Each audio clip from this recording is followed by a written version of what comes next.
I'm Chronix from the most extreme wrestling, and this is your AEW Dynamite review for October 30th, 2019, live in Charleston. Full Gear is a little over a week away, and tonight we got a full, packed, ready to explode Dynamite episode. We got the Rock and Roll Express. They're going to be coming out and debuting the new tag team titles. We're going to see some cross promotion with Rick and Morty. They got the turnbuckles with their logos on it. We might see some costume action, and we got green poles. And also, we have a contract signing. So, we all know what to expect in the past from contract signings. Will we be seeing the same thing tonight? Well, let's get into this and then we can find out. I got my notes right here, and we're going to start. They start off the night with Tony Schiavone, and he's right next to a Learjet. It's at night, the Learjet's off. It looks like it's been sitting there a while, but I think we're led to believe that it has just landed. I'm not really too sure, but Tony Schiavone, he's hanging outside, and we see Dustin Rhodes come out, followed by his brother Cody Rhodes. Now, this is Cody Rhodes' kind of big entrance here as Dustin goes back into the jet. I don't know. Is he just hanging out in the jet? I'm not sure. Because Tony Schiavone and Cody Rhodes, they walk towards the limousine that is going to take them to the arena. And Tony Schiavone, he kind of sounds like he's mumbling a little bit. He's talking to Cody Rhodes about stuff and things, and kind of going over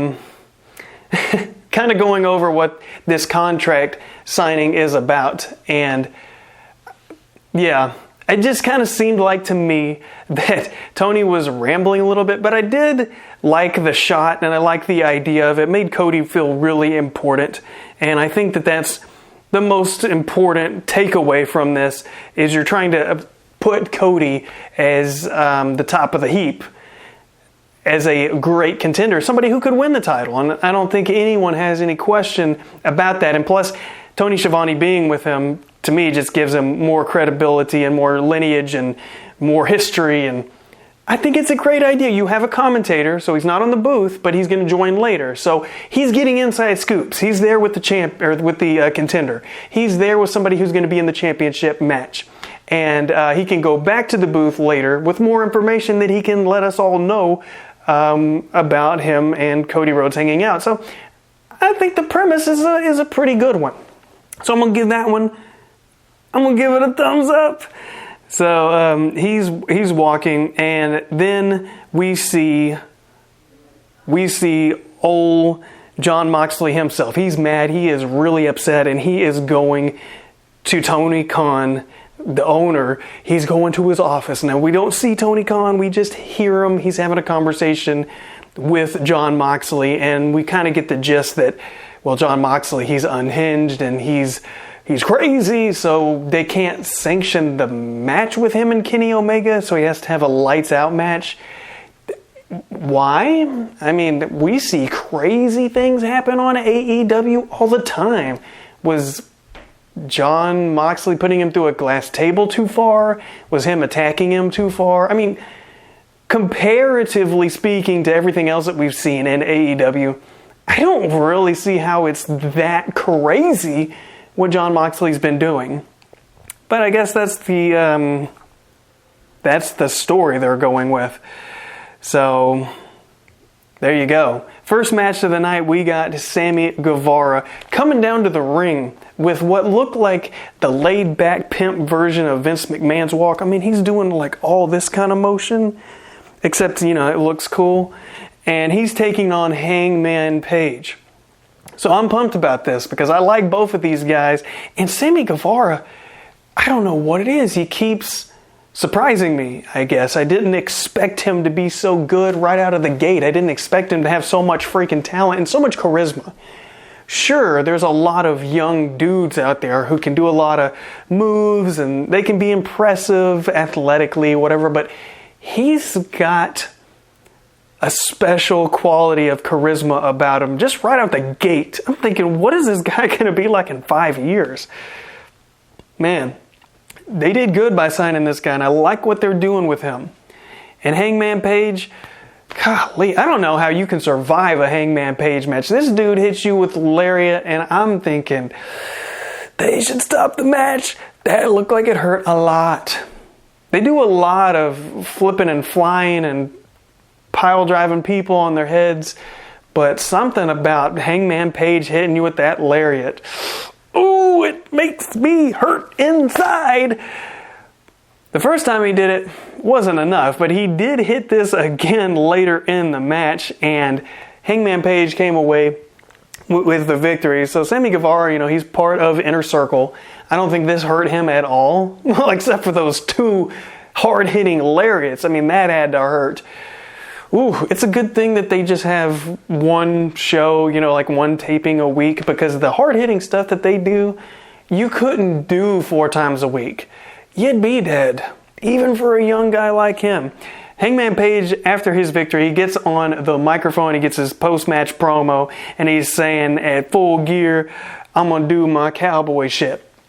So, I guess that's cowboy talk for, I'm gonna win. So, Hangman Page looking good out there. Now we go to something that doesn't look as good. We got a women's match. It's Shayna versus Sheeta.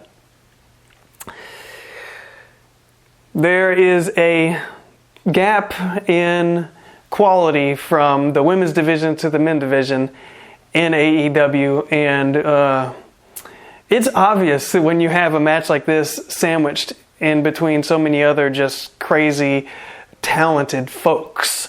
So it was cool to see them. Sheeta, of course, she's pretty dang good. She hits this huge knee on the outside. She's got a chair propped up, and she jumps over and hits it. And they have the ring bell lady, I think it was, on this one, closer to the stage, which I think is actually a good idea, because I always thought it was bizarre the way WWE puts their ring bells so away and out, and you don't ever see them unless they're brawling over there, and it's such a teeny tiny little table. It looks like a crappy job.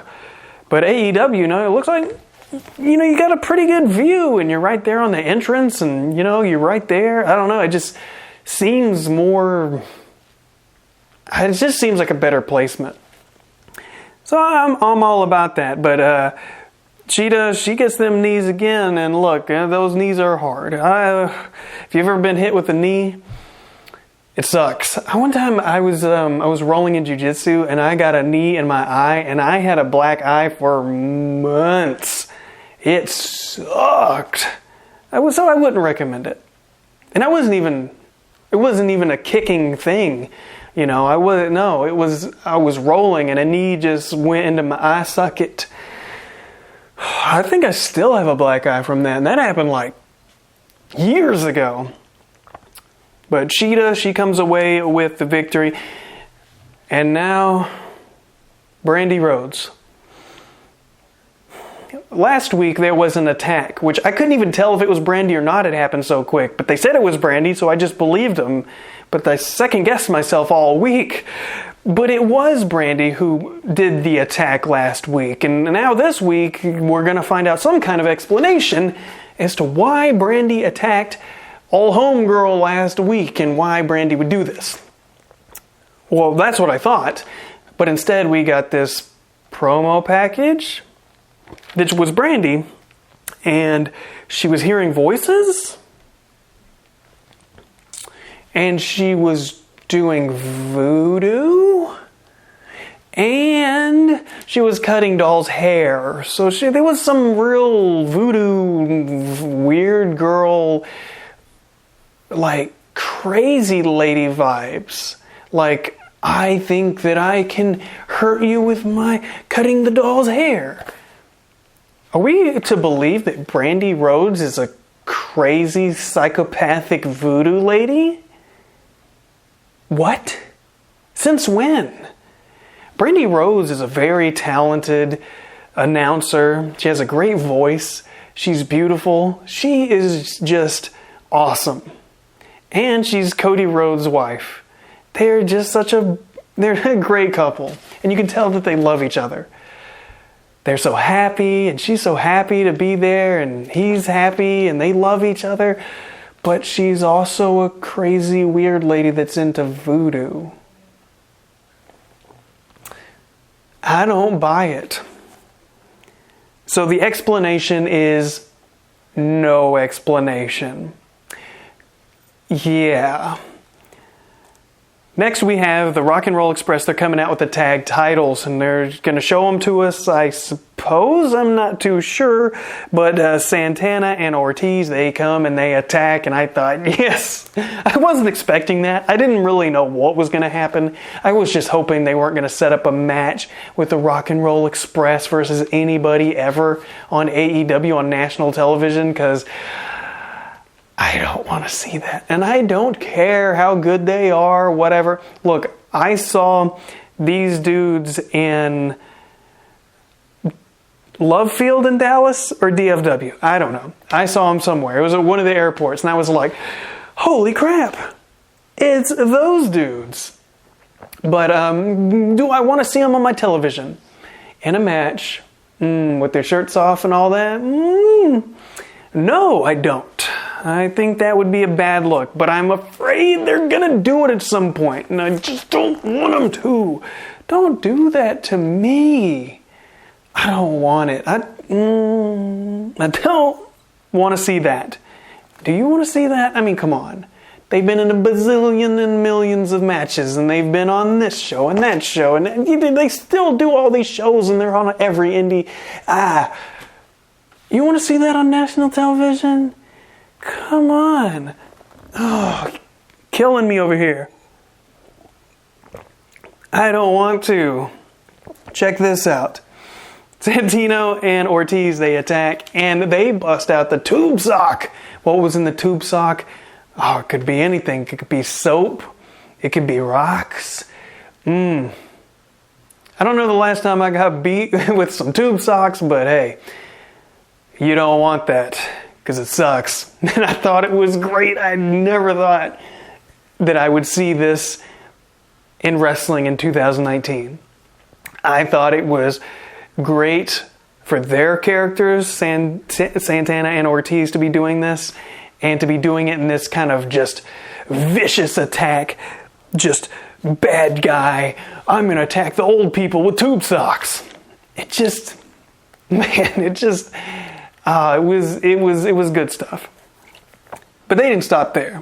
They put one of these dudes through the stage. And the stage, it's like they had some suspicious wood, that just happened to be like table sized, that they threw one of the members. Gosh, I can't remember which one it was.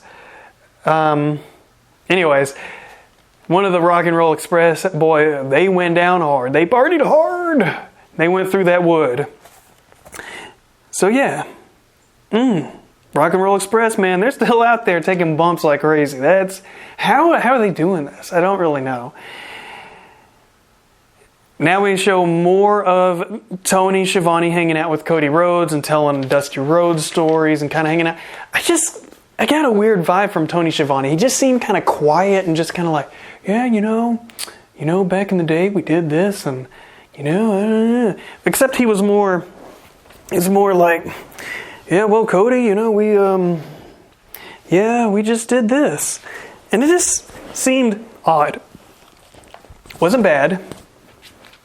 It just, his tone was so quiet. I don't know, something just gave me, it's like, is he like about to tell a joke or something? What's going on here? But I like that. I like them riding in a limo, building suspense. They were talking about how you got to make people wait. And I guess that was the point of the story. He's talking about Willie Nelson, and he's talking about Cody Rhodes' dad. And, you make them wait. You're a star, you make them wait. So that's what they were going to do for the contract signing. They were going to make Chris Jericho wait. They were going to, pull the big dog on him. And I was like, that's interesting. Are you going to be out to... Can you outschool Chris Jericho? I'm suspicious, but we'll find out later. Now we have John Silver, Reynolds, and some other guy. His name doesn't even matter because it's versus the Best Friends and Orange Cassidy. Orange Cassidy and the Best Friends are dressed up like Rick and Morty. Cross promotion. Who do you think is going to win this match? I'm going to go with the dudes dressed as Rick and Morty. So, let's see if I am correct. Yeah, it's going to be the Best Friends and Orange Cassidy. This is their time to do that. Now, it was weird seeing wrestlers dressed up in costumes and putting their wigs back on during a match. This was a little too silly for my taste, but I did laugh. So I was entertained. I was very sports entertained by this one. It was short. I did not want it to be any longer, for sure. But the way they ended this was great. They put the glasses on Orange Cassidy, and then they did a big hug, Best Friends and Orange Cassidy, and a big, huge zoom out. Like, that zoom out was so hard. I was like, whoa! Like, for real. I thought it was coming out. Like, dang! Zooming out over here. So, that was nice. It was a little funny kind of segment they had here. So now we have Chris Jericho. He's the champion. And if he's the champion, well, I'm going to have a little drink of this bubbly right here. Zoom in. Oh, yeah. Oh, wait. I can't do that. I had a remote for my camera, and I can't find it now. You know where my remote is? Is it over here? No. It's not over there. I can't find it. It's probably stuck up in this couch. They need to make some couches that have anti-get shit stuck in them technology. That's what I need out of 2020. So we're going to have this contract signing, and just as promised, Cody Rhodes, he comes out, and he comes out late. He makes Chris Jericho wait just a little bit. Now, Chris Jericho, he doesn't have his $500 Rock shirt on. He's got like a $25 Halloween shirt that you see on the Facebook ads, man. He's wearing it. Ain't nothing wrong with it, because I was thinking, man, I would wear that too. Chris Jericho, he was rocking it, and he was rocking that championship that looks nice, and he hasn't lost it since the first time. So Cody Rhodes comes out with Tony Schiavone, and Chris Jericho is looking really offended and really sad and really like upstaged. He's probably thinking, why does he get to hang out with Tony Schiavone? Why does Tony Schiavone like him? Why does Cody think that he's so badass all of a sudden? Why am I getting shown up? He's in a suit and I'm over here in this goofy ass pumpkin shirt. It's probably what he was thinking. They let us know that this is a contract signing for the match that's going to go on 60 minutes. And if it goes past 60 minutes, they're going to have 3 judges that are going to decide who the victor is. Why? I don't know. But doesn't that just tell you that the match is going to go 60 minutes? And then we're going to find out from the judges? Who are the judges going to be? Are they going to have like one of Chris Jericho's, like, are they going to have Jack Hagar? Whatever. On one side, and then have MJF on the other side, and then have a neutral person in the middle? Or what?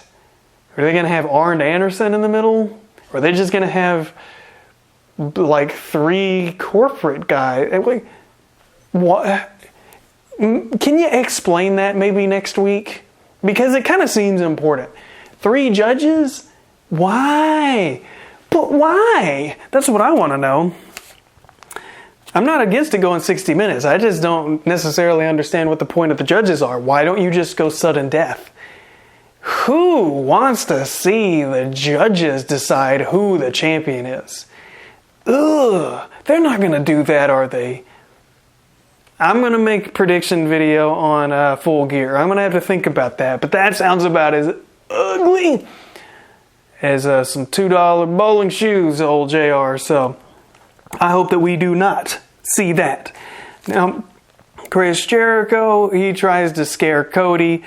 He acts like he's going to flip the table, and then he's like, oh, no, I'm not going to flip the table. I'm not going to put somebody through the table. And I thought to myself, well, that was kind of a subtle dig at WWE. I'm glad that they weren't overtly dissing them by saying, hey, well, this isn't the other company where we flip tables and put people through them. And also have contract signings in the ring because we're on the stage and that's different. And we have a lawyer and that is actually more official. And I like that. So I like that the dig was subtle and it wasn't so blatant as it was last week.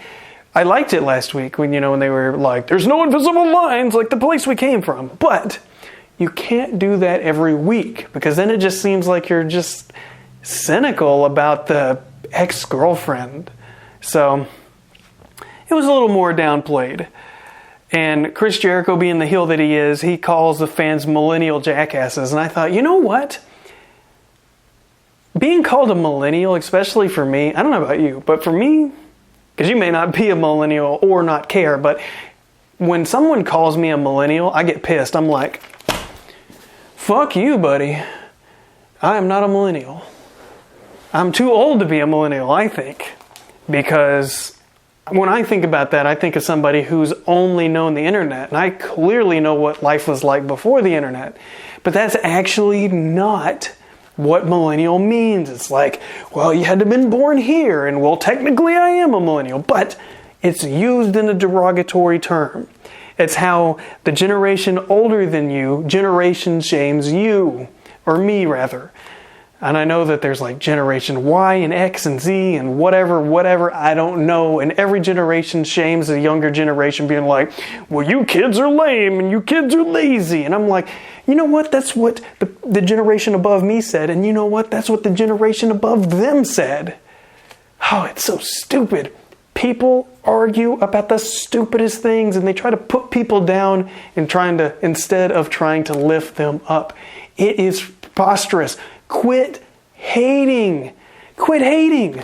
And I'm talking to you, Chris Jericho, talking about calling people millennials. If I was at that, I would have been like, boo you, good sir. How dare you call me that? So, I like that. I like how Jericho is such a heel. I like it. He knows what to say. He's a talented dude. Hey, Sophie. Can you stop that, please? I don't need you flicking nothing on me, ma'am. So, now we're going to head on. We're still in this. Chris Jericho, they handshake. And as Chris Jericho tries to pull away, old Cody Rhodes pulls him in. And he pulls him so hard, I think they kind of rub noses a little bit there. But Cody coming in with the power plays, letting him know that he means business and he's serious. So, I think that's exactly what they need to do. But Chris Jericho, you know what? He's smarter than you might think because it kind of looks like Chris Jericho got punked out in this here scene. But old Chris Jericho, he had ulterior motives this whole time. Cody Rhodes thought he was outsmarting Chris Jericho. But Chris Jericho had something up them pumpkin sleeves. Oh yes, and it wasn't the pumpkin spice. Oh no, it wasn't a Reese's cup. Look, he had his boy Sammy Guevara backstage with Jack Hager, and they did this whole beatdown on Dustin Rhodes. Now, how did Dustin Rhodes get to the arena? I don't know. I guess he took his own car. He had another pickup or van or Nissan Altima. I don't know how he got there, but he was there backstage and they were putting the beat down on this man. They even put his arm in the car door and slammed it, and I said, ow. But then Cody Rhodes, he came running down and MJF was trailing along with him. And I thought, well, why wasn't MJF already there? I have a feeling that MJF is going to betray Cody Rhodes, probably at Full Gear. Because it just seemed weird that he wasn't ahead of him at all. He had to have been closer than Cody. I mean, Cody was inside the arena, so he had to have been as far away from that as possible. What was MJF doing? Was he in the bathroom? Was he trying to figure out which little scarf to wear? I don't know. But Chris Jericho, he signed that contract, so this match is on, and they break up this fight. Cody Rhodes and Dustin Rhodes, I mean, hey, they're there trying to put things back together, put Humpty Dumpty back together and Inner Circle. Well, just Chris Jericho and Hager and Sammy Guevara, they left in an SUV and they were out of there. So yeah, now we're going to go on to Kip Saban and Angelico. Jack Evans are taking on Kenny Omega dressed as Sans for Halloween, which was weird and bizarre, and I didn't know what was happening for a minute. I thought, what is this meme thing, NES? I don't know what's happening. I just was confused for a second because I thought, well, somebody was coming out with Kenny Omega dressed as Sans, but it was him dressed whatever. So then you got the Young Bucks, and they're dressed as the dudes from Street Fighter. I haven't played Street Fighter since I was a kid. They had the arcade games up at the skating rink. You know, you had Centipede and Asteroids. You had Pac-Man. They had a Jurassic Park pinball machine, which was freaking cool. And they had Street Fighter. They had WrestleMania the arcade game. That's the first time I ever played that. So they had a lot of cool stuff. So it was cool seeing them dressed as their little characters. It was a little bit silly, I thought. But they wrestled like a regular match. They just had different outfits on. But it is always kind of strange when you see somebody kind of out of their element. Kenny Omega out there in gym shorts or whatever the hell he was wearing. It's kind of bizarre.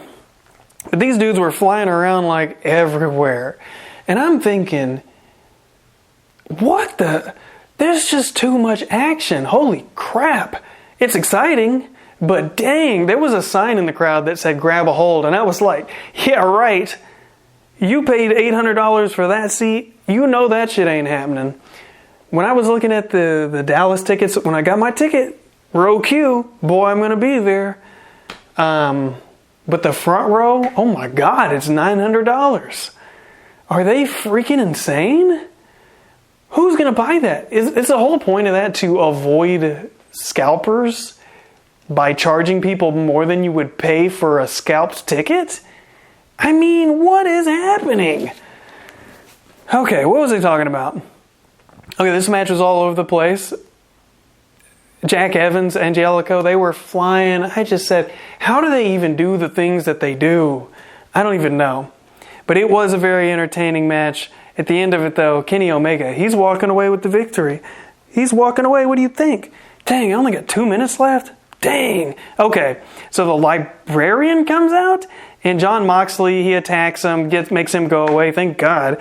And Moxley mentioned how he's unhinged, or he's on unsanctioned, whatever, Full Gear. It's gonna be here, and he's gonna do his thing. So, cool. I'm glad they still got another week to go, because I feel like they need a little bit more explanation, kind of like fine-tuning on this whole match, because it's just, I don't know, it just feels kind of, I feel like I need a little more explanation, like why exactly is it, like why does it have to be unsanctioned? Like I don't know, like I just don't see the need for it. Like there's been so many crazy things happening on AEW, so anyways, now we got the Lucha Bros versus SCU. You got Rey Fenix, Pentagon Jr. taking on Frankie Kazarian and Scorpio Sky. Now, if you was expecting a nice, high-flying, awesome main event match with two great tag teams, well, you were freaking right. And this match all over the place, but at the end of it, we got SCU. People were chanting AEW. They were chanting for both. They loved both of these guys, and how could you not, even though, you know, the freaking Lucha Brothers have been some real jackasses recently. SCU wins, and they are now the new tag team champions. So this was a very exciting, awesome tag team match. I thoroughly enjoyed it. I enjoyed the night, but this main event, it was great. Awesome to see the tag team championship match in the main event. Awesome to see new tag team champions, the very first ever tag team champions, crowned here tonight on this episode of AEW Dynamite. Awesome for SCU. That's great. Can't wait to see what happens in the future as far as the tag team division goes. And next week, it's the go home show as we go into AEW Full Gear. I went over my time. I had to record a new clip just to get this in here, so my bad. I try to keep these videos under 30 minutes, but there's a lot to talk about, so we had to get it in there. I hope you enjoyed the show. Hope you enjoyed this review. Let me know what you think. But until then, I'll catch you guys next time.